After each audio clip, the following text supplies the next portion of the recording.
السلام علیکم ورحمۃ اللہ وبرکاتہ۔ آج کل ہمارے لیکچرز چل رہے ہیں پاک فوج پاکستان کے دفاع کی ضامن جنگ کے احکامات۔ جنگ سے پہلے کفار و مشرکین کو اسلام کی دعوت دینی چاہیے، اسلام قبول نہ کریں تو جزیہ کا مطالبہ کرنا چاہیے، اور اگر جزیہ بھی نہ دیں تو پھر جنگ کرنی چاہیے۔ حضرت ابو وائل رضی اللہ عنہ کہتے ہیں، حضرت خالد بن ولید نے اہل فارس کے سرداروں کی طرف خط لکھا، بسم اللہ الرحمن الرحیم، خالد بن ولید کی طرف سے رستم و مہران کے نام، جو ایرانی عوام میں سے ہیں،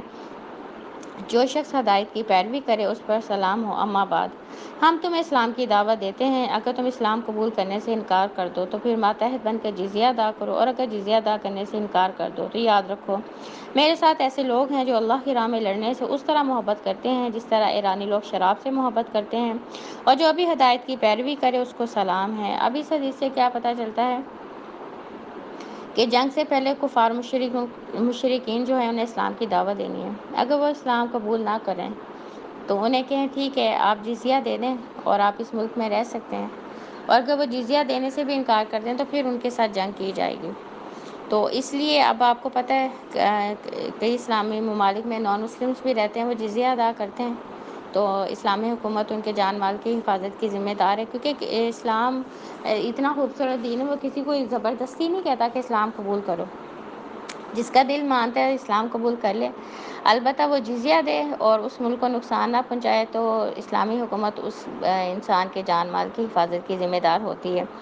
امیر کو جنگ کے تمام معاملات، نیکی، تقوی، خدا خوفی، خدا ترسی، امانت و دیانت کو پیش نظر رکھ کر سر انجام دینے کا حکم ہے۔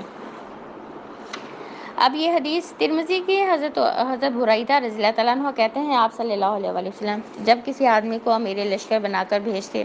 تو اسے خصوصاً اپنی ذات کے معاملے میں اللہ سے ڈرنے کی تاکید فرماتے، نیز دوسرے مسلمانوں سے بھلائی اختیار کرنے کی ہدایت فرماتے،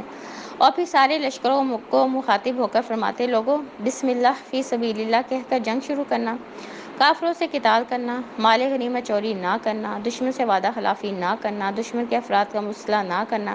اور دشمن کے بچوں کو قتل نہ کرنا۔ تو اب اس حدیث سے کئی احکامات کا پتہ چلتا ہے، جو بھی لشکر کا امیر ہے وہ جو ہے دشمن سے جو بھی وعدہ کرے گا تو وہ پورا کرے گا، کیونکہ مسلمان جو ہے وہ وعدہ خلافی نہیں کرتا۔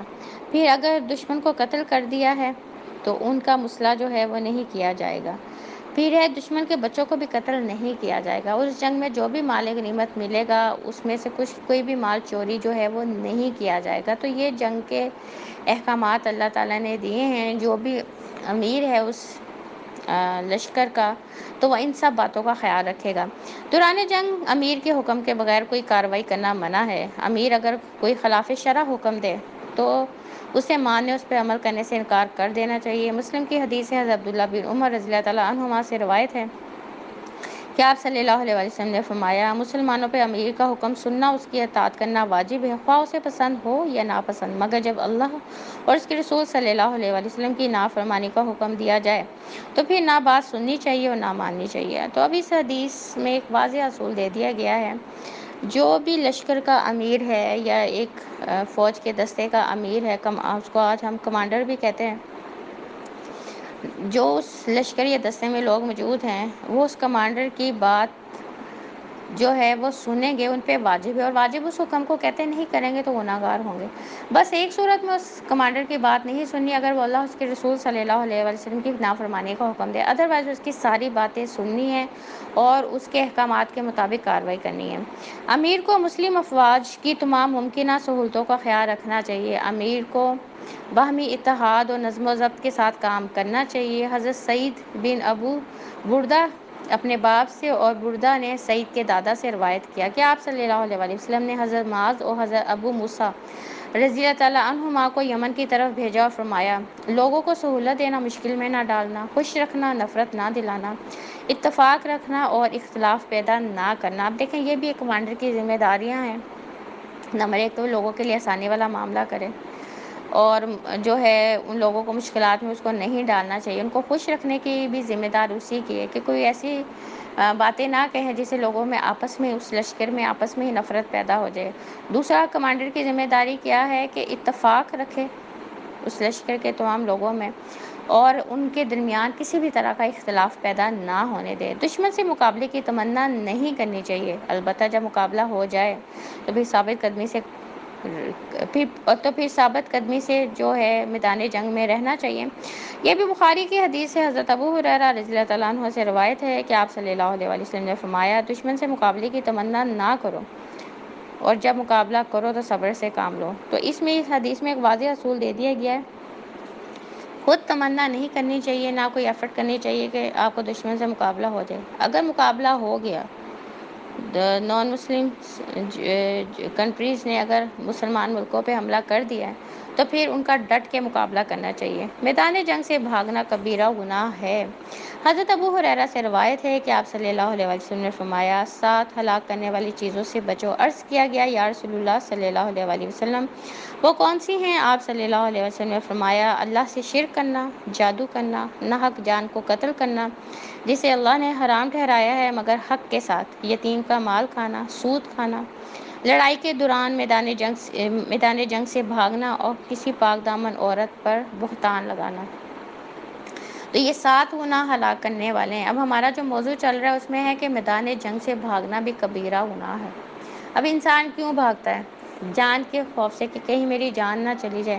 تو دیکھیں، جب جس کی جہاں موت آئی ہے نا، اس نے خود بخود وہاں پہنچ جانا ہے۔ حضرت خالد بن ولید رضی اللہ تعالیٰ عنہ کی مثال ہمارے سامنے ہے۔ انہوں نے اتنی جنگوں میں حصہ لیا، کہتے ہیں ان کے جسم پہ کوئی حصہ ایسا نہیں تھا جس پہ زخم نہ ہو تلوار کا، مگر ان کو موت بستر مرگ پہ آئی۔ اسی طرح قرآن پاک میں اللہ کہتے ہیں، آیات کا مفہوم ہے کہ تم جس موت سے ڈرتے ہو نا جہاد کرنے کے لیے، اگر تم تہ خانوں میں بھی جا کے چھپ جاؤ، اور اگر موت آ گئی ہے تو اس نے تمہیں تہ خانوں میں بھی جا کے لے لینا ہے۔ تو اس لیے موت کے ڈر سے کبھی بھی میدان جنگ سے نہیں بھاگنا چاہیے۔ دوران جنگ دشمن کی سرزمین پہ قرآن مجید ساتھ لے جانا بھی منع ہے۔ مسلم کی حدیث ہے، حضرت عبداللہ بن عمر سے روایت ہے کہ آپ صلی اللہ علیہ وسلم دشمن کی سرزمین میں قرآن مجید ساتھ لے جانے سے منع فرمایا کرتے تھے، اس ڈر سے کہ کہیں دشمن اسے چھین نہ لے۔ تو اب اس حدیث سے بھی ایک واضح اصول ملتا ہے کہ قرآن پاک کبھی بھی میدان جنگ میں نہیں لے کے جانا چاہیے۔ دشمن چھین نہ لے یا خدا نہ خواستہ اس کی بے حرمتی نہ کر دے، تو اس چیز سے بھی منع کیا گیا ہے۔ دوران جنگ اسلام نے مسلمانوں کو کئی معاملات میں قانون قصاص کی بنیاد پر دشمن سے معاملہ طے کرنے کی بھی اجازت دی ہے، مثلاً وعدے کی پاسداری یا مہلک ہتھیاروں کا استعمال، یا جنگی قیدیوں اور جاسوسوں سے سلوک کا معاملہ۔ سورۃ توبہ کی آیت نمبر 7 میں اللہ فرماتے ہیں، مشرکوں کا عہد اللہ اس کے رسول صلی اللہ علیہ وسلم کے نزدیک کوئی عہد نہیں ہے سوائے ان لوگوں کے جن سے تم نے مسجد الحرام کے پاس معاہدہ کیا تھا، بس جب تک وہ تمہارے ساتھ سیدھے رہیں تم بھی ان کے ساتھ سیدھے رہو، کیونکہ اللہ تعالیٰ متقیوں کو پسند فرماتا ہے۔ تو ابھی نہ یہاں سے کیا پتہ چلتا ہے کہ دوران جنگ جو ہے مشرکوں سے کوئی بھی جو ہے عہد کیا جا سکتا ہے۔ کئی دفعہ آپ کو پتہ ہے جنگی قیدیوں کا تبادلہ ہوتا ہے، جاسوس پکڑے جاتے ہیں، ان کا معاملہ ہوتا ہے۔ تو اگر وہ جو وعدہ مشرکوں نے بھی مسلمانوں سے کیا، اگر وہ بھی وعدے کی پاسداری کرتے ہیں تو مسلمان بھی وعدے کی پاسداری کریں گے، اور اگر وہ وعدہ خلافی کریں گے تو پھر اس عہد کی جو ہے، اس وعدے کی کوئی حیثیت جو ہے وہ نہیں رہ جائے گی۔ کیونکہ آپ کو پتہ ہے جو ہوتا ہے، جب کئی آپ کو معلوم ہے جنگیں ہوتی ہیں تو اس میں کئی دفعہ ہوتی ہے کہ معاہدے کر کے اس جنگ کو روک بھی دیا جاتا ہے، لیکن یہ ایک اصول بتا دیا گیا ہے کہ اگر کوئی جو ہے وعدے کیے گئے ہیں تو مسلمانوں کا بھی فرض ہے ان وعدوں کی پاسداری کرے، اور نان مسلمس کا بھی فرض ہے ان وعدوں کی جو ہے وہ جو ہے ان کی پابندی کرے۔ یہ نہ ہو کہ آپ اپنے وعدے پہ قائم ہیں اور دوسرا وعدے سے پھر گیا، اگر دوسرا وعدے سے پھر گیا تو پھر مسلمان بھی وعدے سے پھر جائیں گے۔ اللہ تعالی ہم سب کو جنگ کے احکامات سمجھنے کی توفیق عطا فرمائے، آمین۔ سبحانک اللہم و بحمدک،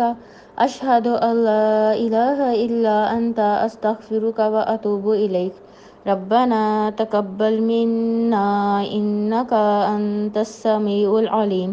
وتب علینا انک انت التواب الرحیم۔ سبحان ربک رب العزت عما یصفون وسلام علی المرسلین والحمد للہ رب العالمین۔